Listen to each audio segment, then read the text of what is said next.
عناصر التنظيم قربوا يوصلوا. هلا سمعت رمزي عم بيقول له هيك لشوقي. امي عن جد طالع منظرك مثل الرجال. يلا امشي بلا ما نتاخر. ماشي ماشي. يلا وينك يا مرة؟ فوتي تخبي جوا. شو ليش ما عم تردي؟ والله ما سمعتك. كيف ما سمعتيني؟ يلا جيبي لي الفرق من جوا.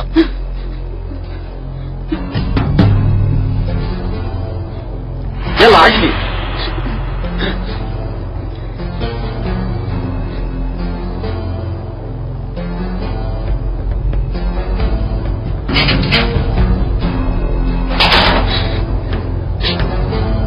يلا اطلعي. يلا. انت ما في منك يا دكتور، انت شفيت لي ابني ومن اليوم ورايح بابي مفتوح لإلك، كمان انا تحت امرك، ايمت ما احتجت شي شغله. الله يخليك يا رب، وانتو كمان ايمت ما بتحتاجوني انا جاهز.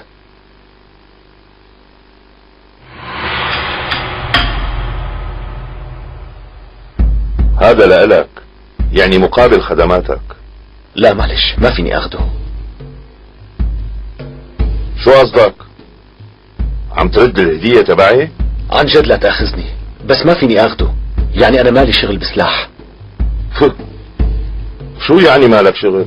هون ما في شي بينحل من دون سلاح. بالعكس الدم ما بيحل اي مشكلة. عن جد لا تاخذني، ما فيني اقبل هديتك. ماشي مثل ما بدك. وصلوا الدكتور على ضيعته. تأمر اغا، ما في داعي بروح لحالي. تفضل.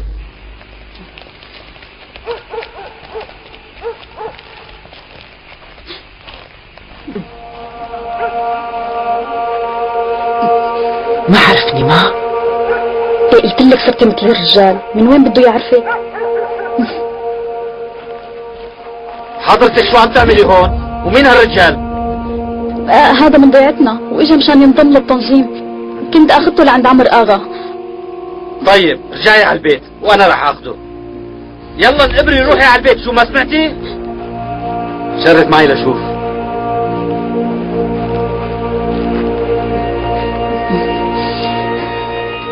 الله يكون بعونك يا امي. يا اغا يا اغا، اجوا عالم بدهم ينضموا للتنظيم.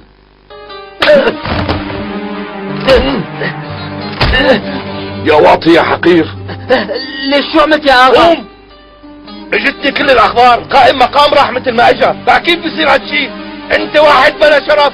انا شو دخلني؟ اذا الزلمه يلي وكله جواد ما طلع قد خلاص ولاد.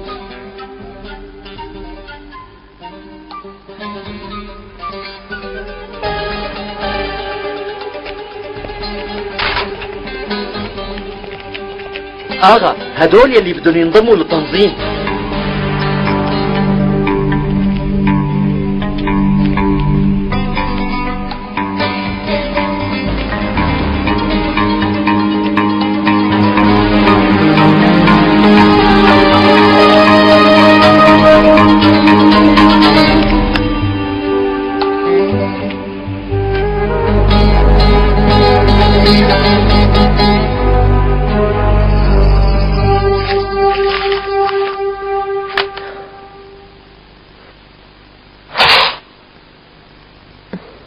عفوا زينب.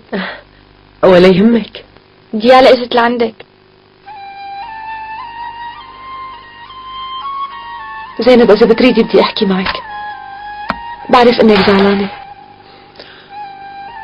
بس انتي احسن واغلى رفيقة عندي، وانا ماني حابة اخسرك. سامحيني.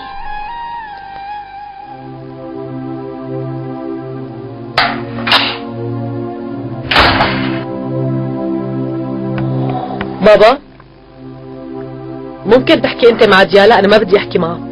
ما بصير يا بنتي، عيب هالشي، دايس بساطنا. ايه لا مو عيب، لانه هدول ما بيستاهلوا. بابا انا رح روح اقعد بغرفتك. زينب زينب زينب، قوم انت احكي مع البنت. لا حول ولا قوة الا بالله. ديالا اسمعيني، زينب تعبانة هلا، وما انا حابة تحكي بالموضوع ابدا. بعرف والحق معه.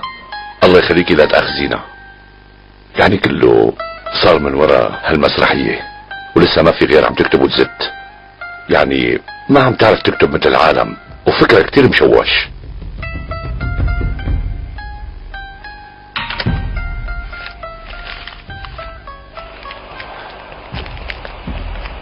كأنه تأخر ما هيك؟ اي والله كان المفروض يوصل. مدري شو صاير لهم هالأيام. شو عم يصير؟ يلا حركوا، في هجوم علينا. لا مو هجوم، في اثنين عم يهربوا. شو هالحكي؟ وسعوا، في عم تعملوا هون. يلا حقون يلا مثل ما سمعتوا تحركوا. يلا لشوف. يلا بسرعة. يلا همي يا شباب. يلا حركوا. يلا بسرعة حركوا من هون. شوفوا من وين؟ العالم عم يهربوا يا اخي. شوفوا يلا ما بالي. لازم على السريع حركوا. يلا سعيد يلا بدي هربك. لا تخاف هالمرة رح نهرب. يلا قوم بسرعة. ركض يلا روح. وقفوا لا ترد وقفوا عشان ما قتلتهم. لا ترد روح. يلا اتحرك بسرعة. اركض بسرعة اركض.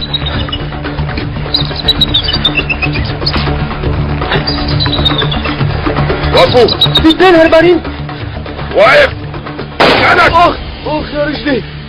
يا خاينين. رجلي يا بديع وصل من روسهم. يلا هذا اللي بده يهرب. يلا اجا دورك. دير وشك. يلا وصل هالخاين. يلا زيدان، خير شو في؟ الأولاد ضربوا الحارس وهربوا. شو؟ بديع خذوك مشون بسرعة. حاضر يلا. اوعكم تأذوا للولد صغير لانه نحن بعازته. ماشي انتبهوا منيح، تاني فيكم تقتلوه. ماشي زيدان. يلا لشوف. امشوا تعالوا لكم بتجيبوا جثث الخونة من هون. يلا خذوا اسلحتهم بسرعة لشوف. يلا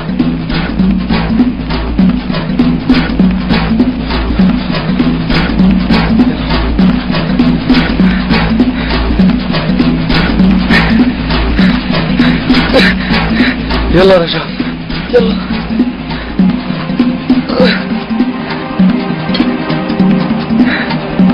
شبك انت منيح؟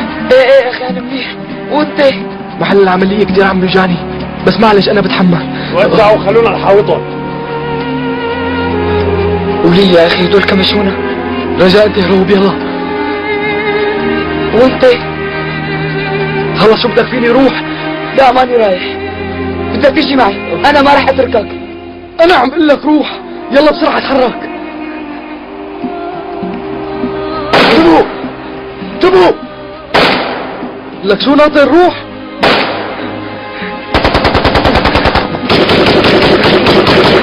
سعيد ما رح نطلع. اسمعوني منيح، نحن رح نتحرك. يلا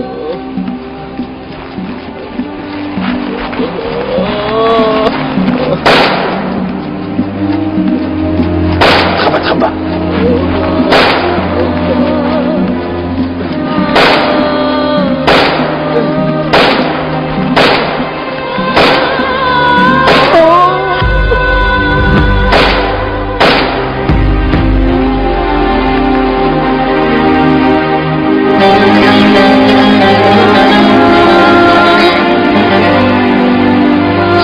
نعم.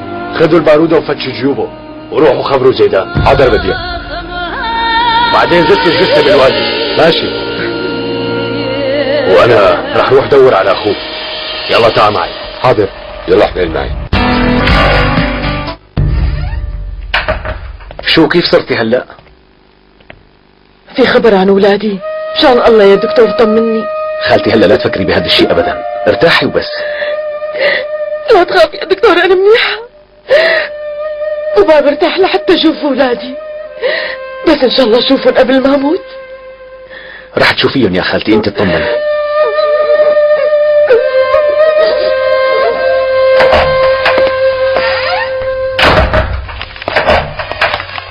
شو دي لوين كنتي؟ كنت عند زينب، رحت بدي اشوفها. رحتي لعند زينب؟ ما بعرف يعني انت كيف هيك رحتي بعد كل اللي صار؟ دكتور انت معك حق تعصب علي، حتى معك حق بكل شي بدك تحكيه، بس بدي اياك تكون واثق انه انا ما بتمناكم تبعدوا عن بعض.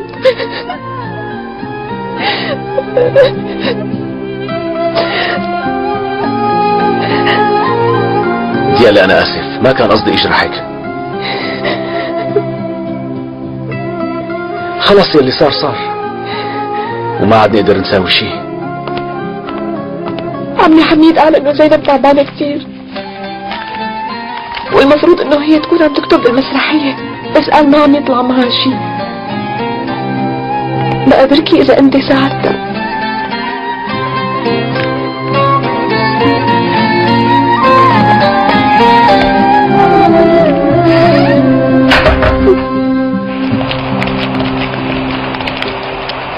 تريك من ايدك، تريك من ايدك، فوت لجوا يلا. زيدان، هدول الشباب حابين ينضموا للتنظيم. ممتاز. رويدة خديهم فوتيهم على مغارة. حاضر زيدان. تعالوا. عم الآغا قال لي انه في عندك ولد انتحاري وانا لازم اخده معي. انت روح هلا، تعال بكره. ليش بقى؟ نفذ اللي عمل لك اياه. مو ناقصني غير حيوانتك والله. يلا نريع. انا بعتذر. العمى. فوتوا على المغارة يلا.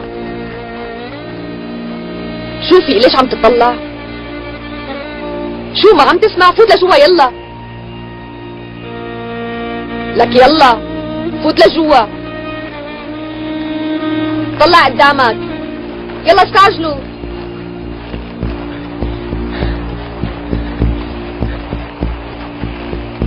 زيدان. خير شوفي، وين الولد؟ احكي. الكبيرة تلناه ولقينا بس صغير هرب. وبديع وينه؟ راح يدور على الولد. المركز عم بيستنى منا الولد الانتحاري، يعني لازم نبعته بأسرع وقت. والله بلحظة اختفى وما عاد لاقينا. طيب وانتوا ليش رجعتوا؟ المعلم بديع هيك قالنا. اخ منك يا بديع، صاير ما عم بيشغل مخه، كان لازم كلياتكم تدوروا عليه. يلا هلا روحوا اعملوا هجوم على الضيعة، جيبوا لي الولد. بس يا معلم لبين ما نوصل بتكون اعتمت الدنيا. نفذ كلامي بدون اعتراض. بدكم تلاقوا الولد مثل ما الله خلقكم، ما بترجعوا بدونه. حاضر معلم. نلع امرك.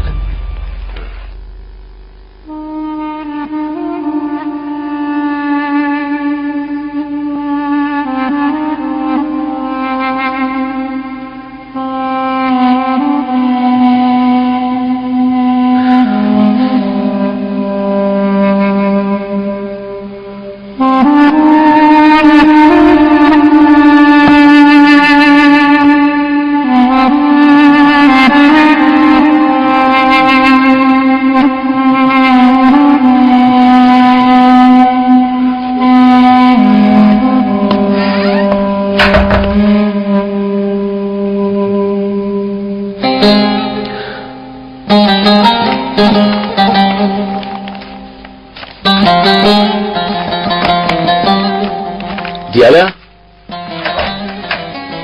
نعم دكتور. ممتاز.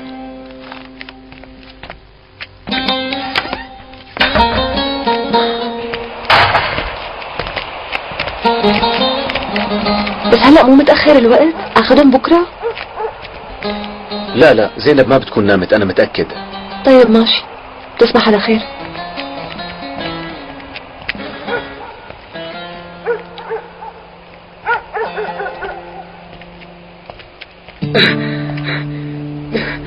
دخيلك يا دكتور، دخيلك ساعد. رجاء تعال، قوم تعال. وين امي؟ ان شاء الله هو قال لي وين امي يا دكتور. ان شاء الله خبيني، عم يلحقوني كلهم، بدهم يرجعوني لعندهم يا دكتور. رجاء اهدى، شبك امك ليك جوا وما حدا رح ياخدك. اللي كيف نفدت من بين ايديهم. سعيد وينه؟ هو اللي هربني، بس ما قدر هو يهرب. بعدين شافوه قتلوه يا دكتور، قوصوه قتلوه.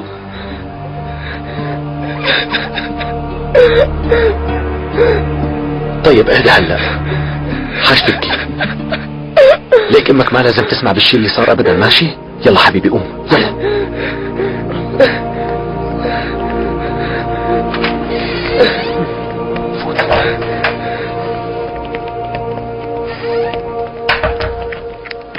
خالة أمينة، خالة أمينة، ليكي مين اجى لحتى يشوفك؟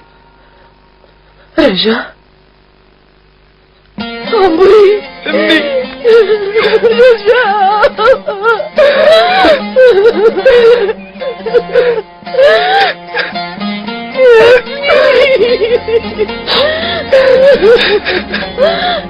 يا عمري، الحمد لله اني شفتك. وين اخوك؟ ليش ما انه معك؟ رح يجي، صدقيني رح يجي، انت اطمني وارتاحي. ايه رح يجي، رح يجي، لا تخاف، انت ارتاحي هلا، الله يخليكي. تعال عندي، تعال تعال يا عمري.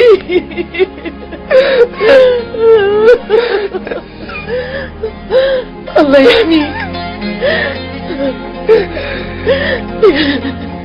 يا دكتور. بدي اطلب منك طلب، خذ اولادي وهربهم من هون. الله يوفقك يا دكتور، وخليهم يتعلموا.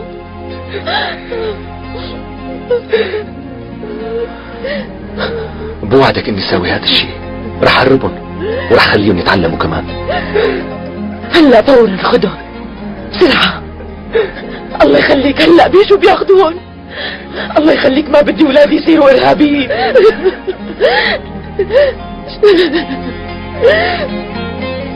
شفت يا دكتور، انا ما قلت لك؟ الله ما رح ياخذ روحي قبل ما اشوفه. الف شكر، الف شكر لك يا ربي.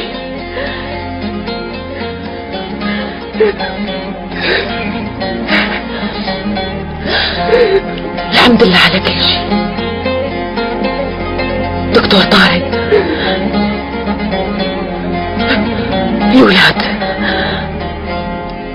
الولاد بأمانتك، بأمانتك يا دكتور. الولاد بأمانتك. امي امي لا تتركيني. امي امي ان شاء الله امي.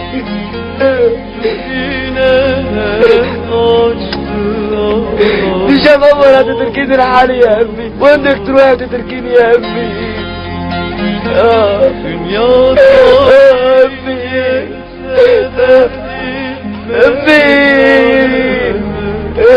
يا طبيب يا سيدي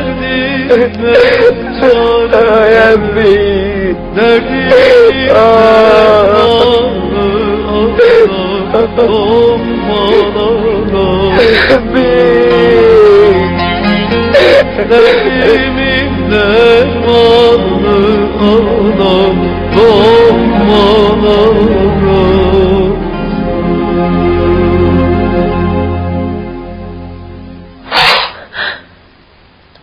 اهلين بابا. مساء الخير يا بنتي. خير، شو في؟ ديالا جاي لعندك، قال مصرة تشوفك وتحكي معك. شكرا كثير. ولو يا بنتي ولو. ليش اجيتي ديالا؟ انا قلت لك. انا جبت لك معي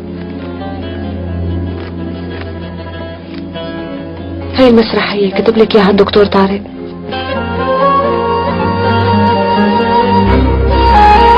تركيا الموحدة. وانا كان بدي احط نفس الاسم للمسرحية.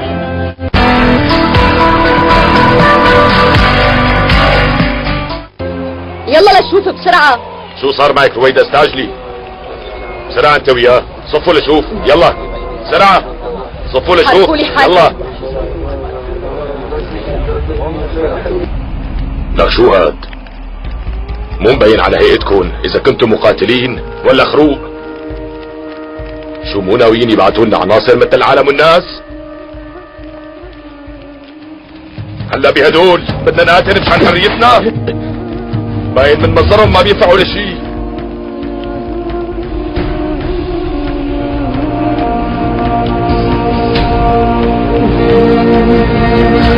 اللي انت شو اسمك؟ اسمي عزت.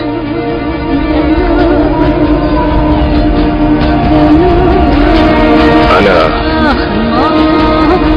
كأني شايفك من قبل.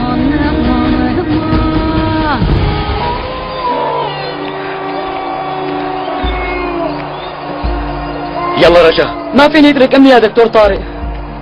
اتركني ارجع. لا يا رجا، انت لازم تنفذ وصية امك. امي ماتت، تركناها ومشينا بدون ما اشارك بجنازتها ودفنها. بعرف يا رجا بعرف، بس ما فينا نعمل شيء. الشغلة الوحيدة يلي بدي تفكر فيها هي دراستك وبس. عم تفهم؟ يلا امشي يلا.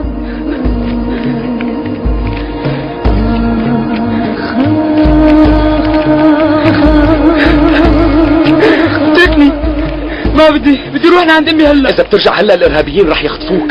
امشي.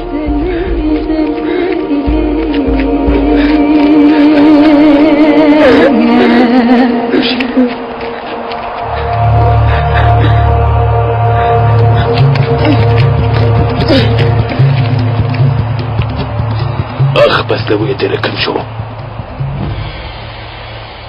اللي شو اسمك؟ عزت معلم. تعرف انا كأني بعرفك او شايفك. اللي عزت انت مو من ضيعة جوز الجاه؟ لا معلم، انا من ضيعة قزلتبة. هيك لكان معناتها كنت عم شبه عليك. رويدة، هدول الجماعة جايين من السفر، عطيه شي ياكلوه. ايه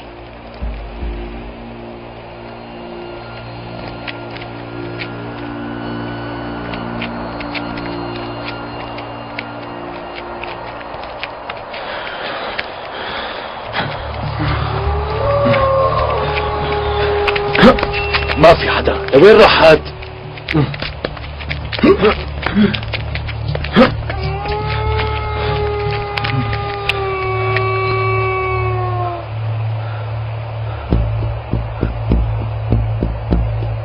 شوي شوي شوي شوي. يا رب. بكرة الصبح رح ابعتكم على التدريب، وبس تتدربوا منيح منقسمكم مجموعات ومنوزعكم على المراكز. معلم انا متدرب منيح وبعرف كل الاسلحة منيح، ما بدي اتدرب. قلت لي بتعرف كل شيء؟ ايه معلم انا متدرب وما في شي ما بعرفه كمان. بكفي ولا كلمة، بدك تتدرب. هون الكل بده ينفذ الاوامر، واللي بيخالف الاوامر رح ندمه. عم تفهم؟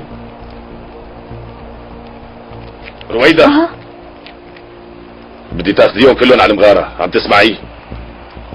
ويكون بعلمك انت المسؤولة عنهم طول الليل. حاضر زيدان. يلا يلا امشوا فوتوا على المغارة.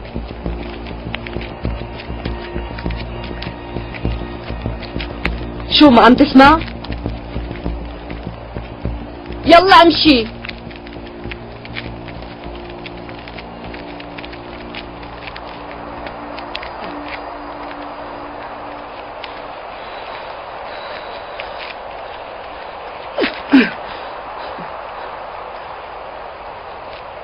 رجا شبك تعبت؟ انا بدي ارجع، كل الوقت عم فكر بامي يا دكتور طارق.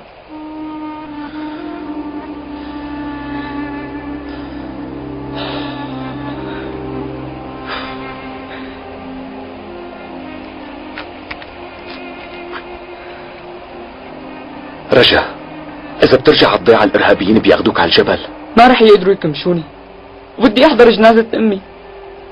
شوف رجا، وانا كمان ابي مات وما حضرت جنازته، وامي ما بعرف اذا كانت عايشة ولا لا، بس انا متأكد اني رح التقي فيهم بعدين بالجنة، وامك كمان رح تستناك بالجنة، واكيد بالاخرة انت رح تلتقي فيها وهلأ الشغلة الوحيدة اللي لازم تعملها انك تدرس وتفوت على الجامعة وترجع على الضيعة وتساعد اهل بلدك. وقتها امك رح تكون مبسوطة كتير فيك. يلا رجاء امشي، يلا.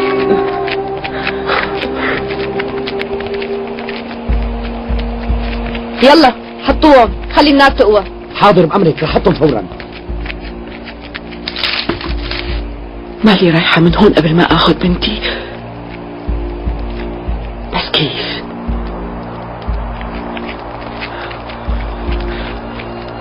شلونك بديع؟ رح اتجمد من البرد، الجو بارد كتير. وين الولد؟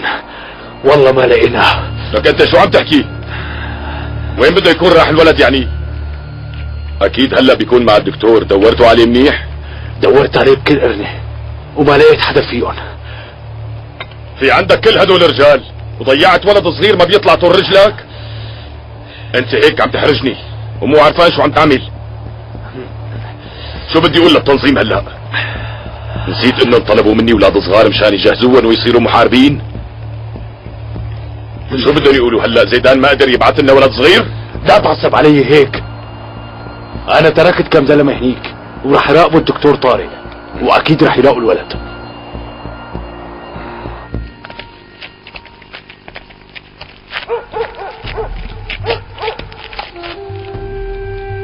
يلا يا شباب يلا اجروا، يلا على مهلكم على مهلكم. سامحوها. عبدو خذوا المرحومة على الجامعة نصلي عليها. حاضر يا يلا على مهلكم على مهلكم. شوي شوي. أجلوا يا شباب. امشي. حاجة تبكي بقى ديالا، خلص ما فينا نعمل شي. الصبح لما شفتها متوفية ما قدرت اتحمل، وجدي مو هون وماني عارفة انا شو بدي اساوي.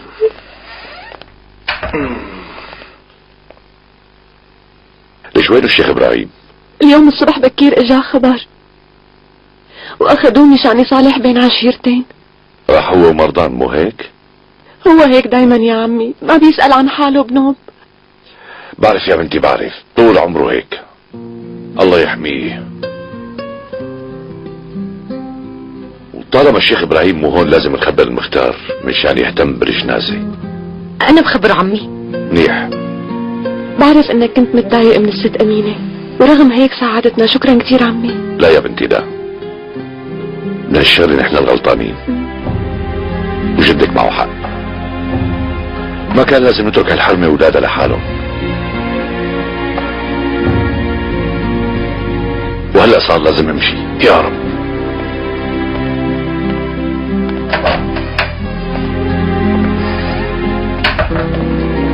شو الدكتور مو هون؟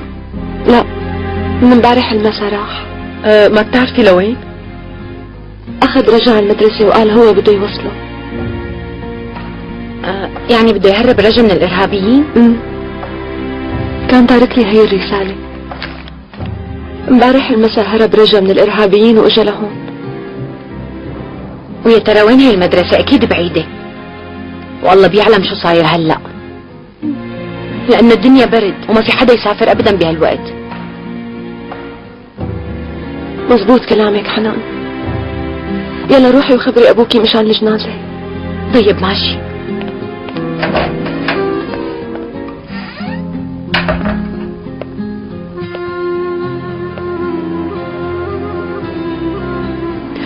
انت عم تظلميه كثير يا زينب، صدقيني هو بحبك كثير. بعرف هالشي ديالا، وأنا مستعجلة على جوازتنا أكتر منه، بس ما بقى فيني، ما رح أقدر أتحمل أكتر من هيك يا طارق. بردان كتير. والله معك حق، برد كتير، بس شو بدنا نعمل؟ يا ترى مطولين لنوصل على المدرسة؟ مو لنعرف نحن وين؟ يلا مالنا مطولين، مو مصدق امتى نوصل على الضيعة. يلا. لك شو هالبرد هاد؟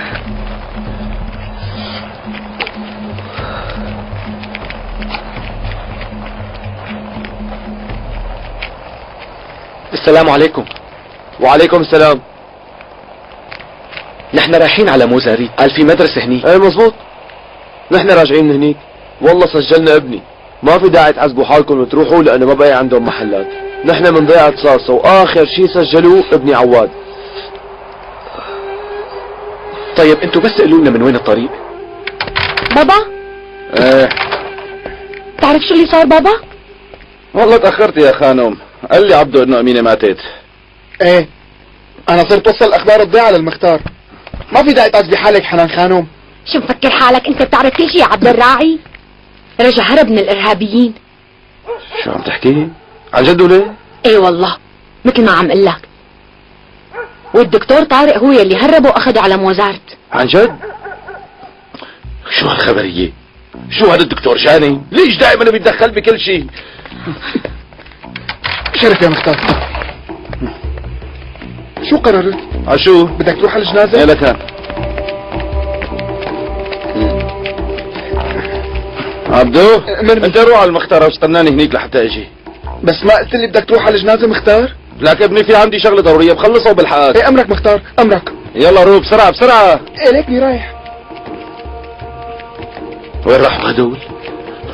الله اكبر. لك وين راحوا؟ مختار ها من هون بسرعة. الله الجماعة رح يجننوني. شوف في شو عم تعملوا هون انت وياه؟ رجا هرب من الجبل وعم بتدور عليه. ما هي اوامر زيدان. بس رجا مانو بالضيعة، الدكتور اخده على المدرسة. اذا عرف زيدان رح يتضايق. معناتها راح الولد من ايدينا وما رح نقدر نلاقيه. مين قال لك انه ما فيكم تلاقوه؟ بهالطقس ما رح يقدروا يبعدوه. اذا بتروحوا الا فيكم تلحقون وتكمشون. باي اتجاه بيكونوا رايحين؟ اكيد بيكونوا راحوا مغرب. الدكتور ما بيعرف الطرقات وبيكون راح من الطريق السهل، واكيد اساسا ما بيكونوا وصلوا.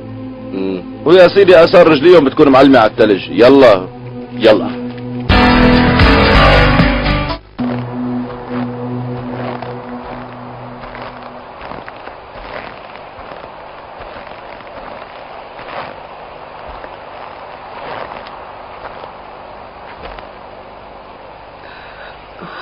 يلا رجا.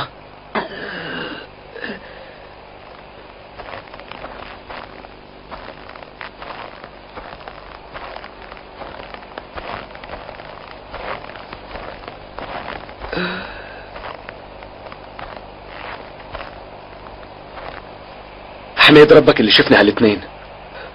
شوف شلون تركوا لنا زوادتهم. شو رأيك نقعد وناكل؟ ما بدي. رجا وقف، لوين رايح؟ ما قال لك الزلمه انه ما بقي محلات؟ بدي ارجع عند امي. خلص انت ما عليك، انا بحكي لك معهم، انت رجع لعندي وبس. ما بدي ارجع لعند امي. بدي اشوفها لاخر مره وودعها قبل ما يدفنوها. رجا اذا بدك تشوف امك تعال هون لحتى اورجيك اياها. لا تضحك علي يا دكتور طارق، امي ماتت وما بقى فيني اشوفها. بس انا عم بحكي عن جد. ليكا كنت بدي اعطيك اياها لما نوصل بس انت استعجلت.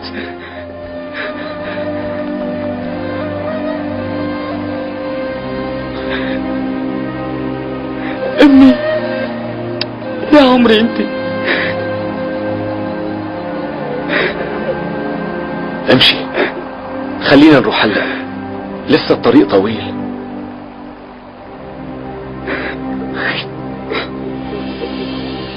يلا قوموا قوموا بسرعة، قوموا يلا يلا لشوف، يلا قوموا حسن قوم يلا لشوف، قوم يلا لحقني يلا قوم اطلعوا لبرا يلا قوم يلا على التدريب يلا اطلعوا لبرا.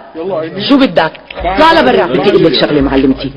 شو بدك تحكي؟ يلا خلصني. بترجاكي لا تبعتيني على التدريب. جهزوا حالكم لاني متدربة كثير منيح وبعرف كل شيء وكل انواع السلاح. يلا قوموا اسكتوا بلا لعب. اطلعوا لبرا يلا بسرعة. يلا اطلع لبرا.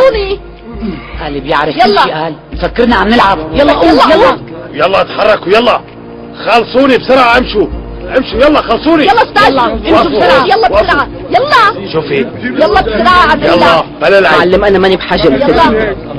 يلا بسرعة معهم. خلصوني الله يخليك لا تبعتني على التدريب، انا بعمل اللي بدكم اياه. زيدان شوفي بديع، هذا الزلمه ما بده يتدرب، كل شوي بيقول لي لا تبعتني. معلم اذا بدكم جربوني ورح تشوفوا بعيونكم اني بعرف كل شيء وما بدي تدريب، فلا تبعتوني على الفاضي. نحن هون بنصيد بشر مو عصافير يا عزات. مزبوط، هي حرب عصابات. معلم وصل المراسل. يلا انت صف مع الشباب.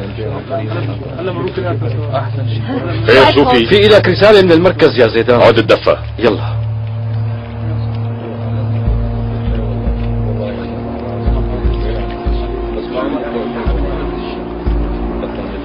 شوفي بالرسالة. بدهم منا شغلتين، بدهم الشنتاي اللي سرق الواطي فكرت.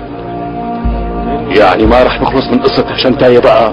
طبعا ما رح نخلص، واذا ما لقيناها رح تكون خسارة كبيرة للتنظيم. طيب وشلون بدنا نلاقي هالشنتاية يعني؟ بدنا نلاقيها وما في عنا حل تاني، وإلا رح يجينا وجع راس ورح يدفعوا لها الثمن. طيب وشو الشغلة الثانية؟ عم يطلبوا منا نجمع العناصر. ومنين بدنا نجيب العناصر؟ من الضيعة القريبة من هون ومن المزارع. أقرب ضيعة لأنها هي صارصو. بس هالضيعة ضد التنظيم. ايه ما عنا حل تاني، تنظيم عطى الأوامر ومن كل بيت بدنا ناخد واحد. ينحني القائد أمام عبد الله ويوسف لأنهما قادا الثورة، ويقبل جبهتهما أمام الشعب ويقول: عاش الوطن حرا مستقلا. وهيك خلصت المسرحية. كتير حلوة هالمسرحية يا عنسة. المسرحية حلوة كتير. ايه والله كتير حلوة. شكرا كثير، عن جد حلوة. شكرا لكم يا أولاد. شكرا كثير يا طارق، بشكرك من كل قلبي.